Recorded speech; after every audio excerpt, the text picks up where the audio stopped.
Bonjour à tous, bienvenue dans notre session orientée retour d'expérience concernant donc du coup différents retours d'expérience des différents clients qui sont Gladia et Brut que j'accompagne dans leur accélération vers AWS. Est-ce que vous pouvez vous présenter s'il vous plaît? Alors, je ne sais pas si on m'entend. Oui. Alors, enchanté, ravi d'être là. Merci Yanis de nous avoir invités. Je suis Grégory Marion, CTO chez Brut Media. Donc, bon, je pense que vous connaissez à peu près tous le média qui cartonne sur les réseaux et donc qui fait énormément d'audience depuis quelques années maintenant, qui s'est vraiment installé sur tout le média à travers le monde et qui fait à peu près 1,2 milliard de vues par mois et qui est présent à la fois évidemment en France, en Inde, en Afrique et aux États-Unis. Jean-Louis? Donc Jean-Luc Guiguiner, fondateur de Gladia, boîte qui a à peu près 2 ans, bientôt. On est spécialisé dans la reconnaissance vocale. Donc s'il y a des gens qui connaissent ici Whisper, la version on va dire open source de reconnaissance vocale, nous on est la version entreprise de ce logiciel-là. On a fait nos propres modèles basés sur ces architectures-là. Aujourd'hui on fait la reconnaissance vocale dans plus de 99 langues, traduction dans 99 langues aussi, et un certain nombre d'autres fonctionnalités qui ne sont pas couvertes par le logiciel original, avec une meilleure qualité, une meilleure fiabilité, une meilleure performance. Voilà. Guillaume? Et Guillaume Da Silva, bonjour à tous. Donc moi je suis Tribe Manager de toute la partie Cloud et DevOps de Devoteam sur la branche AWS. Je suis aussi Solution Architect depuis 10 ans dans cette société et j'ai accompagné nos deux sociétés-là dans leur migration sur AWS. Merci Guillaume. Grégory, est-ce que tu peux nous en dire un peu plus sur les raisons qui ont orienté ton choix de migrer vers AWS? Nous en dire aussi un peu plus sur où est-ce que vous en êtes aujourd'hui dans la migration en cours? Et enfin, quels bénéfices en tires-tu déjà? Ça fait pas mal de questions. J'essaie d'aller dans l'ordre. Alors, c'est pas venu naturellement le fait de devoir migrer sur AWS, puisque par rapport à notre fournisseur actuel, on n'avait pas forcément de gros enjeux de production et on n'en a toujours pas. Donc finalement, il n'y a pas eu ce sujet d'arriver à un seuil technologique ou d'avoir en fait une architecture qui ne répondait plus en fait à nos besoins en tant que média. Ça s'est fait plutôt dans un second temps, plus par opportunité. Et pour avoir déjà réalisé quelques belles migrations dans mes anciennes vies avec AWS, je savais que je pouvais aller challenger AWS sur sa capacité à nous accompagner sur des projets d'accélération plutôt, et de voir comment on pouvait avancer sur des sujets d'automatisation, de fabrication de contenu. Donc tout ce qui est lié à la post-production et puis à la distribution de nos contenus de manière un peu plus large. Donc c'est vrai que voilà, notre architecture avait pas forcément beaucoup évolué, donc ça a aussi facilité la conduite du changement en interne. Et puis l'opportunité a fait que l'année dernière, on s'est rencontrés à l'AWS Media Day. J'ai rencontré de beaux acteurs. On a commencé aussi à travailler avec Gladia. On a commencé à travailler avec Embrace, qui est une solution d'orchestration qui est vraiment à destination du média, qui avait une belle expérience avec des gros acteurs dans le secteur et qui permet d'orchestrer finalement des workloads, notamment à destination de premières. Et donc, on a fait ce premier use case qui a été plutôt concluant et puis progressivement, on a continué en fait à travailler sur de nouvelles opportunités. Et puis le choix de la migration est venu du coup, comme je le disais, dans un second temps, puisque à un moment donné, il faut rationaliser. On a aussi un enjeu de coût, forcément, de FinOps. Donc ça a été plutôt voilà, une très belle opportunité de se dire on franchit le pas finalement d'aller vers une migration vers AWS et de voir un petit peu ce que ça peut donner de manière un peu plus accélérée. Donc plutôt bon retour d'expérience. Et là où on en est aujourd'hui, J'aimerais dire qu'on a fini cette migration, mais c'est pas le cas. Une des clés aussi sur lesquelles nous, ça nous a convaincus d'avancer sur cette migration, c'est le choix de l'accompagnement. C'est d'avoir des acteurs comme Revolve qui nous accompagnent, qui se met vraiment au niveau de nos attentes en tant que média, sur notre bon timing, avec l'hyper agilité. Et donc, c'est plutôt rassurant pour nous de se dire on y va et on ne saute pas dans l'inconnu. Donc ça, c'était une des clés de succès justement de ce début de projet de migration. Et donc, l'idée, c'est de finaliser cette migration pour ce quarter. Donc, là, je ne sais pas si mes équipes sont dans les parages, donc grosse pression. Ils sont au courant. Mais voilà, finaliser cette migration et puis pour en tirer les meilleurs bénéfices en termes de sécurité, de scalabilité et de résilience de notre infra. Merci Grégory. Et Jean-Louis, quel a été l'élément déclencheur côté Gladia, les raisons de ce choix de migrer vers AWS? Alors, on a migré une partie de notre infrastructure. On ne migrera pas la totalité pour plein de raisons, mais nos clients font des choix multi-cloud ou font des choix suivant les partenaires. Mais il y a plusieurs événements. Mais si on parle d'événements physiques, évidemment, le fait d'être allé au AWS Event à Las Vegas, au reInvent, j'ai pu voir la puissance de frappe commerciale et marketing en fait, de AWS et la capacité de mise en relation de tout le réseau des partenaires et des clients. Et donc ça, pour une startup, nous, c'est un excellent accélérateur de business.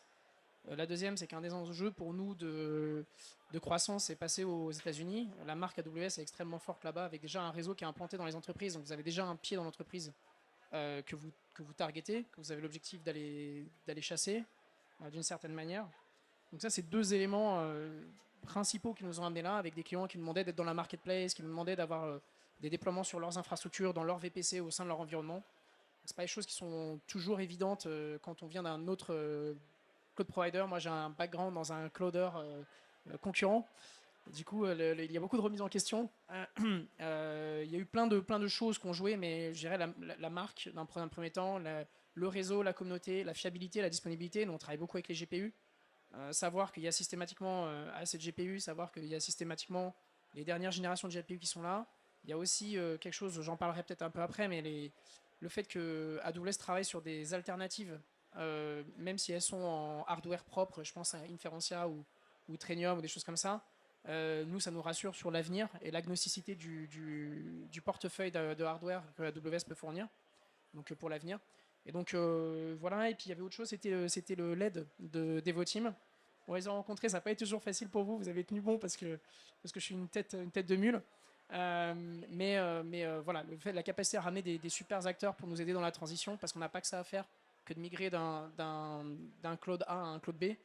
AWS a su mettre les ressources en face, ça nous a convaincus que ça ne coûterait pas si cher en ressources, pas si cher en temps, et puis on a trouvé les bonnes architectures pour rentrer dans les coûts, dans les objectifs de coûts qu'on s'était fixés.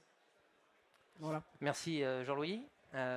Question plutôt pour toi Greg, d'un point de vue, quels sont les apprentissages, les éventuels challenges auxquels tu as dû faire face, et surtout quelles seraient les recettes que tu nous partagerais pour les surmonter, et comment AWS t'a aidé face à ces challenges?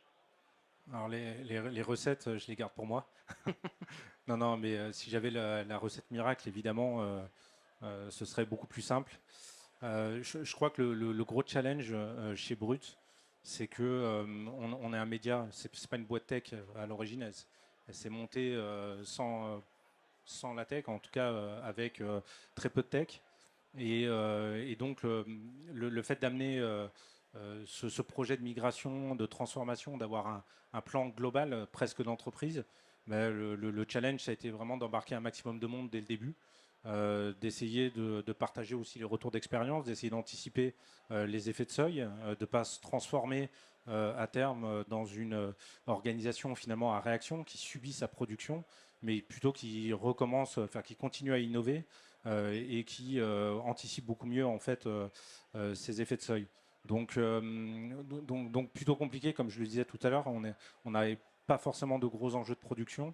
Donc il a fallu essayer d'expliquer pourquoi on mène plutôt un projet de modernisation plus que de migration, puisque l'idée, c'est pas de faire du lift and shift d'un provider à l'autre, mais c'est plutôt de profiter d'opportunités pour moderniser, pour casser un peu les monolithes et de se dire, ben voilà, est-ce que aujourd'hui, en 2024, si j'avais le choix, est-ce que je refais exactement la même architecture, les mêmes solutions maison, ou est-ce que j'essaie pas de trouver des opportunités avec des acteurs sur le marché qui font ça très bien, comme encore une fois, nous, on n'est pas une boîte tech à l'origine et on est plutôt au service de la création du média et de son fonctionnement. Merci Grégory. Et toi Jean-Louis, avec l'expérience actuelle, avec le recul, qu'est-ce que tu ferais différemment face aux éventuels challenges que tu as rencontrés et qu'est-ce que tu as fait pour les surmonter? Et surtout, comment AWS t'a aidé? Ouais. Chose que je ferais différemment, c'est qu'on s'est attaqué un peu à ce problème-là. Bon, après, moi, c'est comme ça qu'on fonctionne dans la boîte. On s'attaque aux problèmes quand ils arrivent. On fait pas du microservice pour faire du microservice en en mettant partout. On en fait quand on en a besoin. Voilà, c'est ces concepts-là. Donc, on mange un mur quand le mur il nous arrive en face. Euh, et bon, on a mangé un mur. On a mangé le mur des certifications. En fait, on a eu de la chance. On a eu ce qu'on appelle le product market fit, c'est-à-dire la capacité à ce que nos produits rencontrent le marché. Donc, ça a accéléré. On n'avait pas amorcé ces discussions à l'époque, ce qui fait qu'on a été pris dans le bain en fait de notre production au quotidien. Et là, on n'a plus de temps pour migrer ou pour revoir nos stratégies cloud. Donc ça, c'était peut-être à faire en amont, c'était peut-être d'avoir anticipé un petit peu mieux ces choses-là. Euh, non pas que notre architecture était mauvaise, mais on aurait peut-être dû au départ, quand on a un peu plus de temps et qu'on n'a pas encore rencontré le marché, se poser ces questions d'agnosticité et d'être plus prudent là-dessus. On a eu le sujet des certifications qui sont arrivées très vite. On n'avait pas anticipé de rencontrer cette problématique si tôt. On pensait l'avoir après la série A. Donc au moment où on embauche plus de monde et au moment où on a plus de capacité d'exécution. Ça n'a pas été le cas. Donc, tant mieux pour nous, hein. Mais en même temps, tant pis pour nous. Le problème, c'est qu'il n'y a pas beaucoup de clouds aujourd'hui qui sont capables d'avoir des certifications hyper rapides. Donc si c'était à refaire, je pense que j'anticiperais un petit peu plus ce succès-là. Et le travail, c'est le travail sur moi essentiellement. Beaucoup de biais, beaucoup de remises en question. Moi, je viens d'un environnement plutôt, je vais dire bare metal, entre guillemets, même si c'est du cloud, mais plutôt des logiques où on fait tout nous-mêmes et pas trop sur les services managés. J'ai pas hyper confiance dans les services managés en règle générale. Bon, le problème de Amazon, c'est qu'il a trop de produits, donc du coup, on s'y perd. Donc j'ai assez vite lâché l'affaire et j'ai pas eu le réflexe d'aller voir AWS, les sales engineers, d'aller voir des boîtes comme Devoteam parce que j'avais pas le temps. On se disait qu'on n'avait pas l'argent et en fait AWS a financé cette partie conseil, cette partie migration, etc. En fait, c'était des problèmes que je m'étais créé dans ma tête. Donc au final, c'était à refaire en tant que dirigeant. C'est probablement aller parler aux gens sans partir avec un a priori. Donc Ouais. erreur, c'est comme ça arrive, on apprend, puis c'est à refaire, je le ferai différemment. Merci pour le feedback, Jean-Louis. Grégory, Guillaume, question. Devoteam Revolve accompagne à la fois les équipes Gladia et Brut sur ces projets de migration. Qu'est-ce que tu retiens de ces expériences-ci et surtout, comment vous parvenez à adapter le dispositif d'accompagnement par rapport aux besoins des équipes de Brut et Gladia? Et surtout, à quel moment vous avez été mobilisé dans les timelines de migration? Ouais, merci pour ta question. Pour y répondre, je vais te raconter un peu notre histoire, en fait, d'où on vient avant d'être Devoteam. La branche Amazon de Devoteam, on s'appelait D2SI il y a 15 ans. On était dans l'on-prem, dans le data center, comme tout le monde à l'époque. On vient des entreprises financières, de la banque, c'était nos principaux clients. Ça nous a imposé d'avoir beaucoup d'exigences, beaucoup de rigueur dans nos métiers, de ne pas faire de la tech pour de la tech, mais de la tech au service des métiers. On a pris ce bagage, cette expertise, cette rigueur, on l'a emmené avec nous il y a 10 ans quand on est passé à partenaire premier avec AWS. On s'est spécialisé sur ce métier-là, sur le DevOps, sur tous les métiers qui apportent de l'agilité. Donc on a pris cette rigueur, on l'a cassée et on l'a mis dans un modèle un peu plus souple qui nous permet d'intervenir sur l'enterprise, du SMB, de la startup. Et nous, on adore la startup. C'est des environnements très véloces, on va très vite, on a de l'impact très rapidement. On peut y aller avec des petits setups, on a beaucoup de souplesse, beaucoup de liberté. Si on arrive avec un dispositif, on se rend compte que ce n'est pas forcément les bonnes personnes tout de suite. On peut se permettre de changer rapidement ce dispositif, de s'adapter, parce qu'on a un panel de compétences dans nos équipes qui est assez impressionnant, beaucoup d'experts sur beaucoup de sujets. Euh, Ensuite, tu as parlé du coût de la migration. Je pense que se faire aider, ça a un coût. Tu appelles de l'expertise, tu appelles du service, mais c'est un coût qui finalement, si tu fais la rétrospective du projet, si tu l'avais fait tout seul, ça t'aurait peut-être coûté plus cher en temps, en personne. Donc nous, on est là pour vous faire gagner du temps, pour vous apporter d'autres manières de faire. On est dans AWS tous les jours. Le panel, il est énorme, mais comme on est beaucoup, on connaît tous les services AWS. La preuve en est, c'est qu'on a eu la certif GenAI il n'y a pas longtemps. On est les premiers en France, on fait partie des premiers en France en tout cas à l'avoir. Donc c'est qu'on est vraiment à la pointe. On essaie en tout cas d'être à la pointe de ce que fait AWS. Et ensuite, il y a Amazon avec ses financements qui nous aide aussi à financer une partie de ces différents projets et du coup de les rendre réalisables et de créer de la valeur très très vite pour le métier. Sur la partie quand on arrive sur les projets, euh, la force qu'on a avec le partenariat AWS, c'est d'arriver vraiment en amont des projets. Limite, le projet de migration n'existe pas, on le met dans la tête du client, de la startup, du partenaire qu'on accompagne, qu'il faut aller sur Amazon pour des bonnes raisons, qu'elles soient techniques ou financières. Donc c'est quelque chose qui est important pour nous parce qu'on peut vraiment dessiner avec ce partenaire la target, vers quoi on veut aller pour créer de la valeur pour son métier. Et aussi, le partenariat nous permet aussi d'accéder à des ressources et des experts en interne d'AWS qui nous permettent aussi d'accéder à des choses très spécifiques au niveau de certains services. On était sur le domaine du média. L'expertise média est assez rare sur AWS en tout cas, parce qu'il y a tout un ensemble de métiers dans lesquels on ne met pas souvent les mains. On a pu accéder rapidement à des experts qui nous ont aidés, qui nous ont accompagnés et qui nous ont permis d'apporter plus de valeur, notamment à Brut, sur tout ce qui était la partie média. Merci Guillaume. Question pour toi, Jean-Louis. Quels sont les prochains focus, prochaines projections pour Gladia et quelles sont surtout tes prochaines attentes vis-à-vis d'AWS et Revolve pour atteindre ces projections-là? Prochain focus, c'est de terminer la migration pour mettre une partie de la prod US dessus. Ça c'est le premier, donc il y a quand même pas mal de boulot. Même si Devoteam a fait un super taf, nous on a tous les tuyaux à finir de connecter un peu partout. Ça c'était ta première question, c'est quoi les prochaines étapes? Les étapes suivantes que j'attends d'AWS, moi, c'est qu'ils continuent d'être relativement agnostique du hardware. J'aimerais bien voir des puces AMD arriver, j'aimerais bien avoir des puces genre les MI, etc., qui arrivent pour l'inférence, avoir des frameworks d'abstraction, genre SageMaker, des choses comme ça, qui sont capables de gérer de l'inférence sur des hardware qui sont plus cheap, aller vers Inferentia. Donc moi, à titre perso, sur le sujet Amazon, j'ai besoin d'experts chez vous pour savoir comment est-ce qu'on pourrait migrer notre réseau de neurones sur du Inferentia pour diviser les coûts. Donc j'ai vu par exemple des boîtes comme Runway ML utilisent du Inferentia. Donc eux, ils ont énormément de coûts parce qu'ils font de la vidéo. On a des coûts aussi qui sont importants. Donc je sais qu'il y a des gains à aller chercher. Mais honnêtement, on n'y arrivera pas tout seul. Il y a beaucoup de belles choses chez Amazon. La documentation n'est pas toujours la meilleure des choses quand on arrive sur des sujets ultra spécifiques comme Inferentia. Après, je pense qu'on est quand même sur des sujets hyper pointus. Mais les gains que ce genre de solutions qui sont spécifiques Amazon comme hardware, même si on a l'impression qu'on s'enferme, en fait, je pense qu'on a des gains d'échelle à aller chercher. Tu as dit quelque chose de très vrai. Les raisons de migrer, c'est pas forcément technique. Ça peut être financière, mais ça peut être purement business aussi. Et moi, je vois qu'un de nos freins, c'est de ne pas avoir une marque extrêmement bien établie dans toutes les entreprises. On ne va pas se mentir. On regarde tous les cloud providers. Il n'y en a aucun qui va à la cheville d'AWS dans le taux de pénétration dans les entreprises.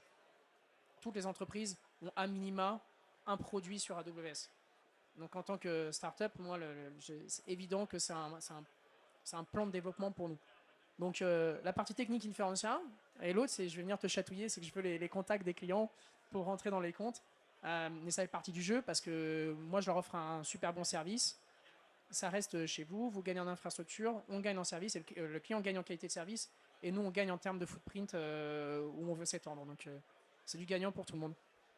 C'est exactement ça, Jean-Louis. Tu fais allusion au dispositif de go-to-market, comment on vous met en relation avec des clients déjà connus d'AWS, quel que soit le continent, et Exactement. comment tu les aides à adresser leur cas d'usage métier. Donc, aujourd'hui, par exemple, pour vous dire, je ne vais pas dire qu'on est des nains, mais on est 18, quoi. On a la capacité de parler à des gens comme Netflix. En termes de footprint, On est des nains en Europe. On dit comment j'allais aux US. Pour vous dire, un dirigeant qui va aux US, ça va coûter 1,5 million d'euros par an. Et au bout d'un an, je suis pas sûr que vous ayez les contacts chez les bonnes personnes chez Netflix. Donc oui, il y a une partie d'infrastructure qui coûte plus cher. Je mets ça en regard à 1,5 million d'euros. Je parle même pas du go-to-market, enfin le time to market, le fait d'atteindre sa cible plus rapidement. Parce que même si je mets 1,5 million d'euros, je suis pas certain d'avoir ces contacts-là. Et de deux, est-ce que dans 12 mois, même si j'ai le contact, est-ce que je serai aussi avancé dans mon plan de développement par rapport à ce que j'ai prévu dans ma stratégie d'entreprise? Donc c'est des trucs bêtes, mais ça se met en regard du coût de l'infrastructure et ça se considère très sérieusement. Je suis d'accord, et c'est des éléments que tu peux voir dans les différents événements qu'on fait, notamment à Reinvent en fin d'année, où on voit tout l'écosystème AWS de clients, de partenaires, d'éditeurs qu'on retrouve une fois par an en fin d'année à Las Ouais, Vegas. C'était fou, c'était octobre ou novembre là. Ouais, Il novembre. faudrait que je parle aux gens d'Eleven Labs, vous savez, ceux qui font du clonage de voix, et pour parler de leur partie reconnaissance vocale. Ah, vas-y, viens, hop, hop. Tiens, machin, là, lui, co-fondateur, machin, vous devez vous parler.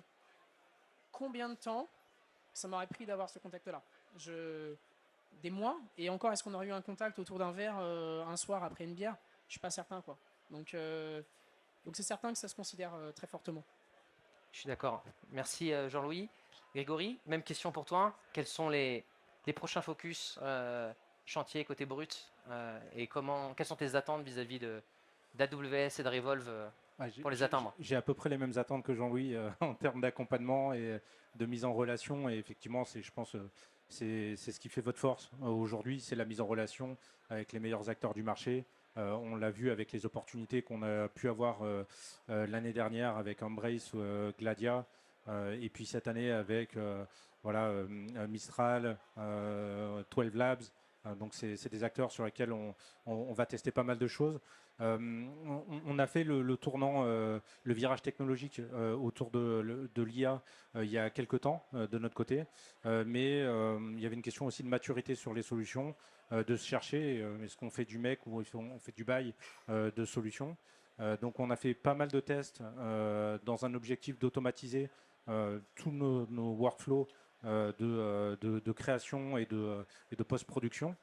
Et là, on va dire, on a un peu pris plus de maturité sur notre retour d'expérience. Et puis maintenant, vous nous accompagnez au quotidien, donc ça nous crée une force de frappe supplémentaire. Et surtout grâce à Revolve qui nous accompagne au quotidien. Et donc aujourd'hui, voilà, on veut cranter encore plus loin sur le sujet de l'automatisation. Donc ça, c'est un vrai driver important pour nous, pour réduire le time to market entre le journaliste qui va sur le terrain et le contenu qui se retrouve en ligne. Donc ça, c'est un point qui est hyper important. Et puis il y a évidemment le sujet de l'IA qui est incontournable et qui, pendant pas mal de temps, je pense, a fait peur au métier un petit peu du journalisme, sur est-ce que ça va remplacer ces fonctions-là demain. Aujourd'hui, on voit finalement, avec ce retour un petit peu d'expérience, qu'au final, c'est quelque chose qui va être plutôt qui va reconcentrer le média sur sa valeur de créativité et réduire finalement les tâches un petit peu du quotidien à néant. Donc c'est un petit peu ça notre focus, c'est comment on utilise aussi l'IA générative pour créer encore plus de contenu, pour faire de la sommarisation un petit peu de vidéos, et puis pour aussi diffuser plus largement nos contenus à l'étranger, les traduire automatiquement sans avoir des interventions humaines lourdes, puisque ces étapes aujourd'hui sont un peu compliquées en fait à produire et sont très longues. Du coup, avec beaucoup de revues, de mettre la patte du journaliste, etc. Donc c'est des choses qu'on pourrait demain templatiser et puis automatiser. Merci Grégory. Je te rejoins aussi sur la partie change management. Embarquer les équipes, les former, les certifier. C'est une des forces de Devoteam Revolve, qui est aussi organisme de formation. Je ne sais pas si tu veux en dire quelques mots dessus, Guillaume, sur cette partie-ci. Ouais, tu l'as assez bien dit. En fait, on est ATP, donc on est formateur agréé par AWS depuis plusieurs années maintenant. C'est des centaines de personnes, enfin 800, 900 personnes qu'on forme par an. Et donc l'idée, c'est que quand nous, on fait une migration avec un client, quelle que soit la taille du client, quand on s'en va, le client est autonome sur sa plateforme. Notre but, c'est pas d'être là, de prendre l'IT de la personne et de le faire à sa place, mais c'est de le faire avec nos partenaires. C'est pour ça que je dis beaucoup partenaires et pas clients.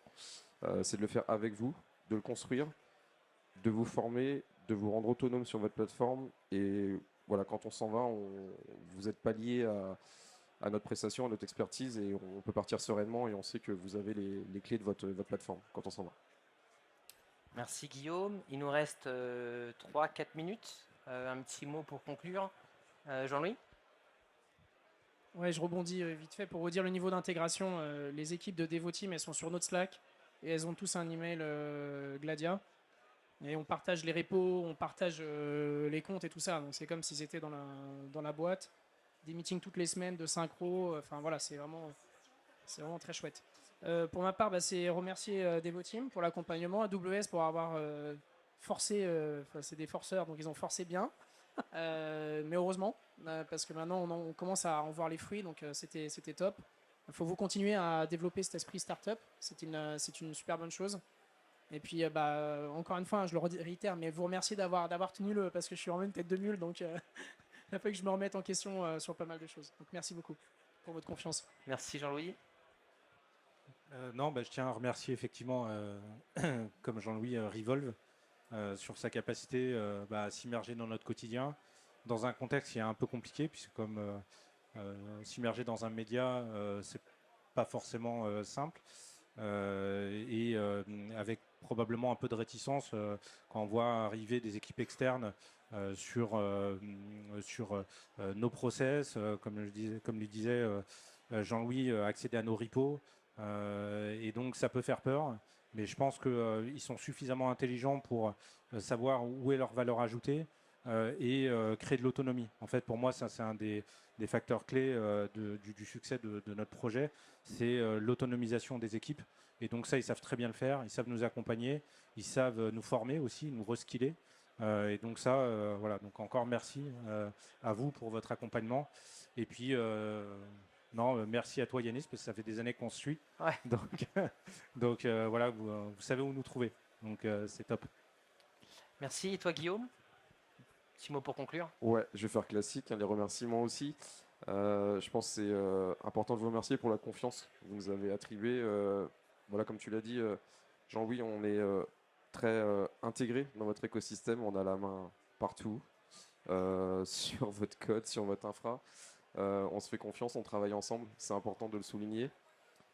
Côté AWS aussi, pareil, vous nous mettez à disposition des comptes et des activités métiers qu'on découvre parfois. Le média, pour moi, c'était quelque chose de neuf. On le voit aussi sur tout ce qui est le monde des cryptos, de la finance aussi, on découvre de nouvelles choses dernièrement avec de nouvelles startups là-dessus. À chaque fois, c'est des nouveaux métiers, donc des nouveaux services, des nouvelles manières de faire qu'on apprend. C'est toujours très enrichissant et c'est hyper intéressant. C'est des choses que, dans mon rôle, je vois un peu plus de loin aujourd'hui. Mais je sais que c'est des choses qui animent nos consultants, qui est important aussi pour notre attractivité et pour animer voilà, notre vivier de compétences internes. Et je tenais aussi à remercier justement tout ce collectif, qu'il soit commercial, recrutement ou technique. Parce que aujourd'hui je suis tout seul devant vous, mais je suis qu'une goutte d'eau au sein de Devoteam et c'est ce collectif qui fait que ça fonctionne bien aujourd'hui. Eh bien, merci beaucoup. Merci infiniment pour vos beaux retours d'expérience. Merci à tous et profitez bien de l'événement. Merci.